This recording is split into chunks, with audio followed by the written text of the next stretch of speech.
It's not only news, it's science breakthroughs. Tomorrow's technologies. Advanced medical techniques. It's a glimpse into the future where we discuss artificial intelligence, Earth and energy, enhanced humans, future society, health and medicine, space, robots and machines. Welcome to Science Bytes with Joe and Craig. Today is Thursday, October 29, 2020. Lake Kivu is Africa's strangest body of water. An unusual set of properties make the lake an interesting subject for scientists, also a potential nightmare for millions of people living nearby. Kivu doesn't behave like most lakes. Typically, when water at the surface of a lake is cooled, for example, when winter air temperatures or rivers carry in spring snowmelt, that cold, dense water sinks, and warmer water, or less dense water, rises from deeper in the lake. This process, known as convection, generally keeps the surfaces of deep lakes warmer than their depths. Lake Kivu's conditions have blocked the mixing, giving the lake unexpected qualities and surprising consequences. Kivu belongs to a string of lakes lining the East African Rift Valley, where the African continent is slowly pulled apart by tectonic forces. The stresses from the tectonic forces thin the Earth's crust and trigger volcanic activity, creating hot springs below Kivu that feed hot water, carbon dioxide, and methane into the lake's bottom layers. Microorganisms then use some of the carbon dioxide and organic matter sinking from above to create energy, which produces additional methane as a byproduct. Kivu's great depth, which is more than 1,500 feet at its deepest point, creates so much pressure that these gases remain dissolved. The mixture of water and dissolved gases is denser than water alone, discouraging it from rising. The deeper water is also saltier due to the sediment raining down from the lake's upper layers and minerals in the hot springs, which further increase the density. The result is a lake with several distinct water layers of sharply different densities, which only thin transition layers in between. So what does this all mean, and why is there a lurking danger here? Take this as one example. 1,400 miles northwest of Kivu, a crater lake named Lake Nyos also accumulates and traps large amounts of dissolved gas. On August 21, 1986, the lake demonstrated what happens when an event disturbs a gas reservoir. Possibly due to a landslide, a large amount of water was suddenly displaced, causing the dissolved carbon dioxide to rapidly mix with upper layers of the lake and released into the air. At that point, a large, deadly cloud of gas asphyxiated about 1,800 people in a nearby village while they were all sleeping. Whatever the culprit, the effect would be the same. Accumulated gases are released from the dissolved state, creating dense clouds of carbon dioxide and methane, and the carbon dioxide as nanos could replace oxygen and asphyxiated people and small animals alike. If enough methane is released in the air at Kivu, there is an additional risk that could ignite. The lake is monitored regularly for signs of upticks of gas concentrations, so a sudden upwelling may be caught in enough time to warn the people and hopefully not catch them by surprise. I just don't know how that would work if there was a landslide like at Nyos. I know it's complicated and scary at the same time, but that's what volcanoes are all about, right? Yeah. But there was another surprise too, Joe, which I found interesting. Voyager 2, the space probe launched in 1977 that finally made its way out of our solar system in 2018, is recording some really weird data out in interstellar space. Yeah, this is interesting. As Voyager 2 passed the boundary of our solar system, it detected an increase rather than a decrease in the particle density around it. Based on the assumption that it's the void of space, astronomers expected the density of interstellar space to drop. I had thought the same thing. But now Voyager 2 is confirming similar reports from Voyager 1 years prior. Before either Voyager probe left the solar system, scientists expected interstellar space to have a plasma density of just 0.002 electrons per cubic centimeter. but the probes measured much higher values as they exited the solar system instead. Voyager 1 recorded a density of 0.055 in 2013, and Voyager 2 recorded 0.039 in 2019. Since then, both probes have been measuring even higher plasma densities, suggesting that the space they're traveling through is getting more packed with stuff as they venture further away. I honestly never would have guessed this would happen. It just goes to show you that the universe loves to trip us up every now and then. The scientists have some possible explanations, like magnetic interference packing electrons around the solar system border of the solar winds, creating a dense wall of particles that blew out of reach. It may take a new generation of space probes to find out what's really going on. But I don't want to wait. I want to know what the hell is happening out there, now. Why do we have to wait, Joe? I guess it doesn't matter what we want. You're gonna have to obviously. Wait. We will have to just wait. That's it. Since we are on the topic of space, Craig, did you know that China Aerospace Science and Industry Corporation just laid out their 5-year plan to commercialize space? Concentrate. As a side note, don't let the word corporation confuse you. It's still a state-owned company. Anyway, the company is planning to test a reusable spaceplane system. The plane will reportedly take off and land horizontally, hauling both cargo and passengers into orbit.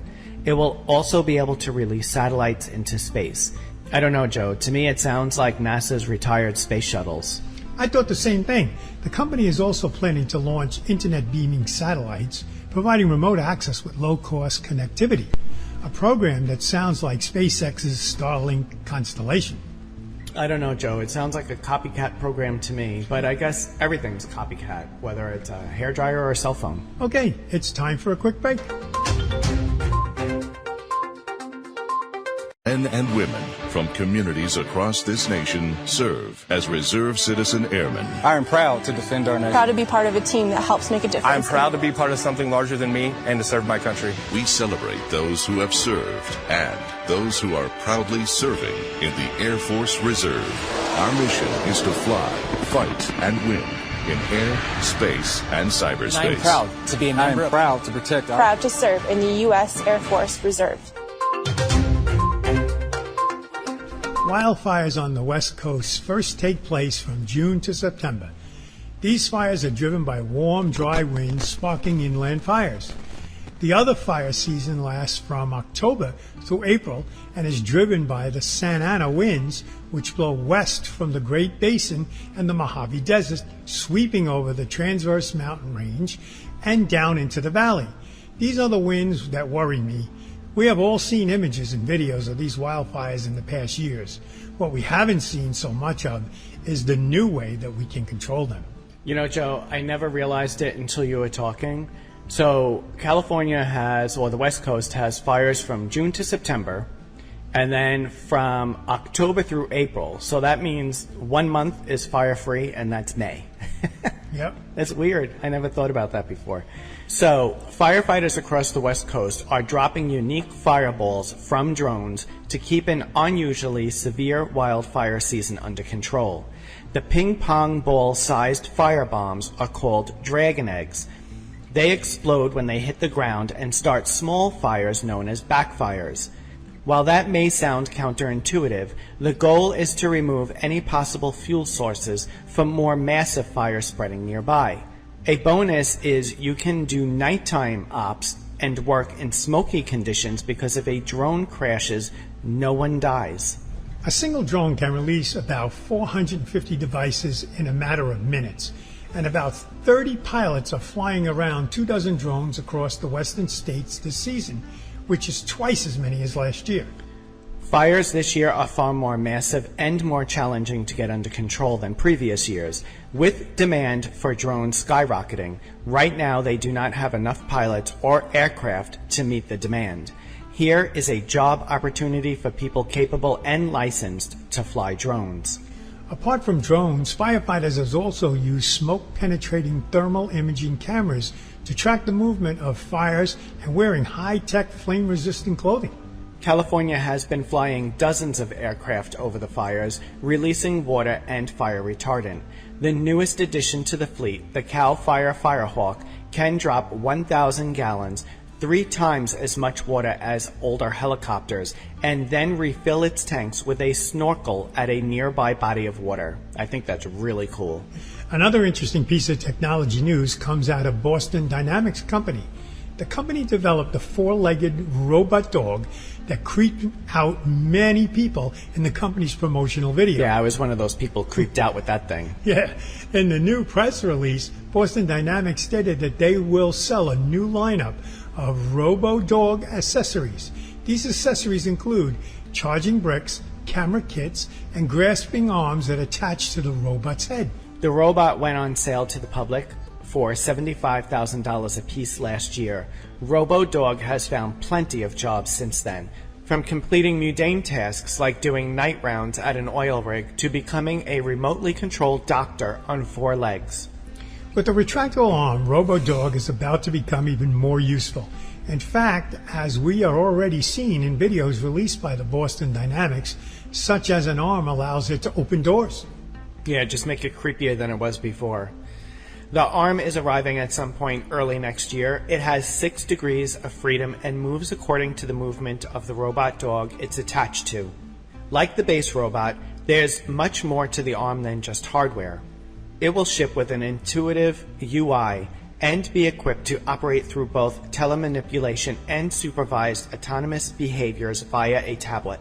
Boston Dynamics is also planning to release a robot to be used for enterprise applications, which will include a self-charging dock.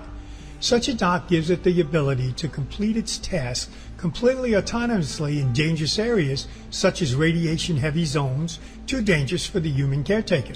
This is not the only robot on the market. Robot manufacturer Agility has built a human-like robot called Digit that can load boxes onto a truck. The company is selling it for a cool $250,000. The company announced it is ready to go into full commercial production. Digit is designed from the ground up to complete laborious tasks, including loading and unloading cargo or inspecting hazardous workplaces. Unlike a human worker, the robot can be packed into a rolling suitcase for easy delivery. Agility recently struck a deal with Ford to build robots that can load and unload boxes for self-driving vehicles. Okay, we are going to take a small break, and when we return, we have another bite for you. What makes a rainbow bend? Where does the universe end? To know the world from A to Z. Discover science and technology. Where is the dinosaur? What's on the ocean floor? To know the world from A to Z. Astronomy, biology, chemistry, zoology, science and technology. It's fun, you see. Why is the sun so warm? What makes a winter storm? And what's a quadruped? Why is the planet Mars red? You'll find there's lots to know, exploring as you go, to know the world from A to Z. Discover science and technology. Astronomy, biology, chemistry, zoology, science and technology. It's fun, you'll see. A public service message from the National Science Foundation. Welcome back. NASA wants a human presence on the moon to have a great cell signal, so it is investing in a lunar 4G network. Yeah, what's this? The moon's going to get 4G. I'm lucky I have cell service where I live, and the moon's going to have 4G. I know. And we're supposed to have 5G, and I don't even have that. I The have new light. phone, we don't have 5G, we have light now. Yeah, if I get light. So anyway, the space agency gave Nokia Bell's Labs $14.1 million in grant money to build out the moon's telecom infrastructure. They want to have a network up and run by 2030. The goal is to get the system in place to help any outpost on the moon manage life off-world.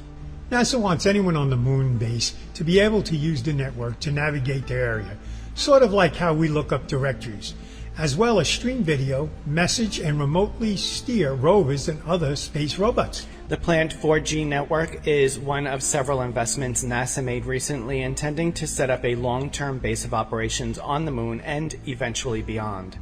Together, NASA and industry companies are building up an array of mission-ready capabilities to support a sustainable presence on the Moon and future human missions to Mars. This is just another example that NASA's Artemis program is steamrolling ahead. There are also plans to use moon materials to create the first moon base, including melting existing ice to make concrete. But that's not all. In cooperation with the European Space Agency, a team of European researchers has conducted a rather strange experiment. They mixed urea, the main component found in urine, with materials including moon rocks to test if they could one day use astronaut pee to build a lunar base. The urea itself allows them to shape other harder materials into different forms. In their unusual experiment, the team used an analog of loose moon rock and mixed it with the urea. The big advantage here, using local materials is a lot easier and dramatically cheaper than lugging heavy construction supplies from Earth. It sounds really weird to me. Hey, wait, next we'll be using the poopy emoji. Well, I mean, astronauts have to pee anyway, right? So if they have to pee, you might as well use it. I know. And maybe, who knows, maybe they'll use poop too. Poopy emoji. The place is going to stink. That brings us to a close of another show. You can find our shows on our website, mysciencebytes.com, and on all podcast platforms. Joe and I are grateful to you, our listeners. Let us know how we're doing by leaving a review and giving our show a 5-star rating. It really helps to move up our rankings so more people can find us. Thanks again for listening, and we will be back next week with an all-new show.